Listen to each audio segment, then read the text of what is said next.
ফিলিস্তিন ভূখণ্ড গাজায় প্রতিনিয়ত তাণ্ডব চালিয়ে যাচ্ছে ইসরায়েল। যুদ্ধবিরতি আলোচনার মাঝেও টার্গেট করা হয়েছে গাজা উপত্যকার শতাধিক স্থান।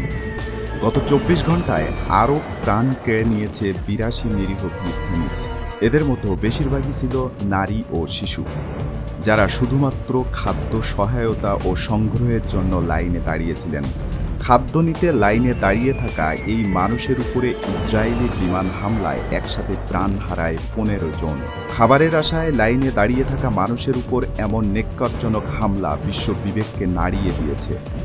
জাতিসংঘের শিশু তহবিল ও ইউনিসেফ এই হত্যাকাণ্ডকে অমানবিক ও চরম নিষ্ঠুরতা বলে আখ্যা দিয়েছেন।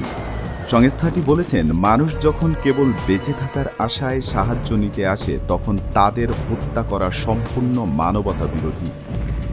আন্তর্জাতিক মানবাধিকার আইন মেনে এই হত্যাকাণ্ডের নিরপেক্ষ ও সঠিক তদন্ত চেয়েছে সংস্থাটি। তবে হামাস এই হামলাকে চলমান গণহত্যার অংশ হিসেবে চিহ্নিত করেছে। তারা জানায়, ইসরায়েল পরিকল্পিতভাবে স্কুল, রাস্তা, আশ্রয়কেন্দ্র ও বেসামরিক স্থাপনায় একের পর এক হামলা চালিয়ে যাচ্ছে। এদিকে হুতি নিয়ন্ত্রিত ইয়েমেনের সামরিক বাহিনী ঘোষণা দিয়েছে, তারা ফিলিস্তিনিদের অধিকার ও স্বার্থ রক্ষায় কখনো আপোস করবে না। একই সাথে ইসরায়েল দখলদার কর্তৃক চালানো গণহত্যা ও অন্যায় অপরাধমূলক কর্মকাণ্ডের বিরুদ্ধে দৃঢ় প্রতিরোধ গড়ে তুলবে। ইসরায়েল যখন ইয়েমেনে হামলা চালায়, তখন সবাই মনে করেছিল হুতিরা প্রতিরোধ করতে পারবে না, কিন্তু বাস্তবে ঘটেছে ঠিক তার উল্টো।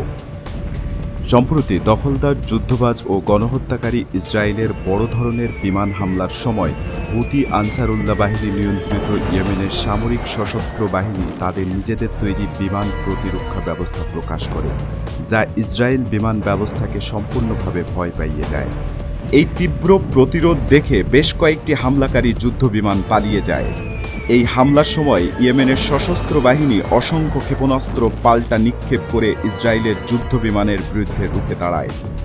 অন্যদিকে লোহিত সাগরে চলাচল করা জাহাজ, যেগুলো ইসরায়েলের স্বার্থে কাজ করে, সেই সব জাহাজের বিরুদ্ধেও হামলা চালিয়েছে ইয়েমেনের সশস্ত্র বাহিনী।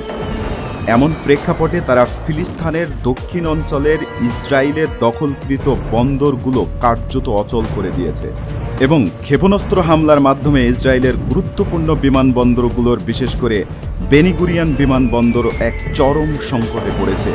বলা যায় যে হুতি আনসারুল্লাহ বাহিনীর প্রতিরোধ শক্তি ইসরায়েলি বাহিনীর আতঙ্ক ও ভয়ের কারণ সৃষ্টি করেছে।